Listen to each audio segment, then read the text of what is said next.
আমার মনে হয় যে বিশৃঙ্খলা সৃষ্টি হওয়ার সম্ভাবনা কম।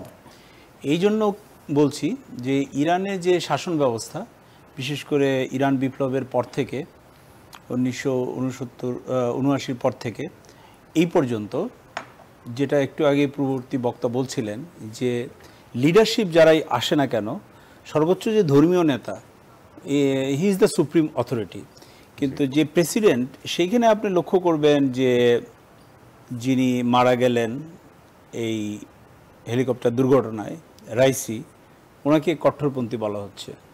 এর আগে ওনার প্রেডিসেসররা কম কট্টরপন্থী, কিন্তু আবার এরও আগে আহমেদিনেজাদ যথেষ্ট কট্টরপন্থী ছিলেন। তো এই যে কট্টরপন্থা বা অপেক্ষাকৃত লিবারেল, এটা কিন্তু ইরানি যে শাসন ব্যবস্থা এবং তার সুপ্রিম লিডারশিপ থেকে, এবং সেটা একজন লিডার নন শুধু, তাকে কেন্দ্র করে মজলিসে শুরা যেটা আছে, তাদের কিন্তু একটা স্ট্র্যাটেজিক পজিশন অলসো। তো আমার মনে হয় যে ইট উইল অল ডিপেন্ড যে এখন পোস্ট রাইসি যে লিডারশিপ, আপাতত যাকে দেওয়া হয়েছে যে মুকবার সাহেব, উনি তো মানে he is for interim period. তো এরপরে যে নির্বাচনের মধ্য দিয়ে প্রেসিডেন্ট নির্বাচিত হবে, সেটার মধ্যে দিয়ে তাদের যে সুপ্রিম লিডারশিপটা আছে, তারা কিন্তু তাদের নেক্সট স্ট্র্যাটেজিটা ওইভাবেই রোল আউট করবে। বর্তমান জিওপলিটিক্স, ইসরায়েলের সাথে যে সম্পর্ক, যে চরম অবনতি, এবং যেটা তাদের বিভিন্ন জায়গায় যে প্রক্সিগুলো আছে, সেগুলো বিশেষ করে হুতি ইজ ভেরি প্রমিনেন্ট এই মুহূর্তে পুরো বিশ্বের জন্যই।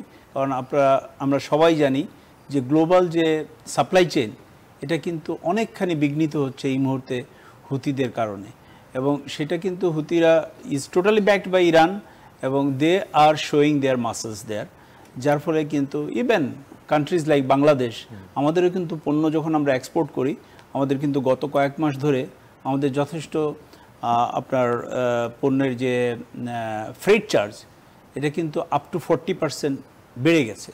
তো এই পুরো পরিস্থিতি ইরানের যে এর উপরে যে একটা অবস্থান, কারণ আপনি দেখুন যে সত্যি কথা বলতে আমরা কট্টরপন্থী সহজে বলতে পারি, কিন্তু at the same time within Iran মাশা আমিনের ঘটনা অবশ্যই এখনও আমাদের মেমোরিতে ফ্রেশ, কারণ এটা বেশি দিন আগের কথা না। At least in most conservative estimate 550 জন লোক মারা গিয়েছিল এটার প্রতিবাদ করতে গিয়ে, এবং ল এনফোর্সারদের মধ্যেও কয়েকজন মারা গিয়েছিলেন।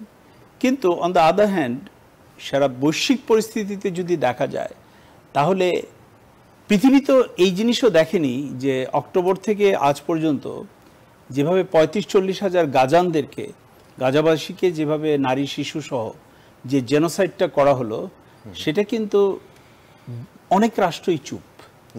অনেক রাষ্ট্রই চুপ। হ্যাঁ, মানে একটা হলো প্রতীকী নিন্দা জানানো, স্টেটমেন্ট দেওয়া ইত্যাদি, কিন্তু তার অধিক কে কি করেছে এক্সেপ্ট ফর ইরান।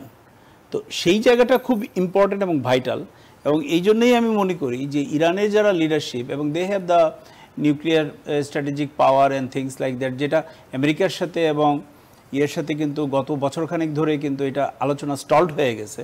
তো সব কিছু মিলিয়ে they will find out a good leadership, এবং যে কিনা রাইসিকে রিপ্লেস করতে পারবে এবং ইরানের যে স্ট্র্যাটেজিক অবস্থান গ্লোবাল জিওপলিটিক্সে, সেটাকে ধরে রাখতে পারবে।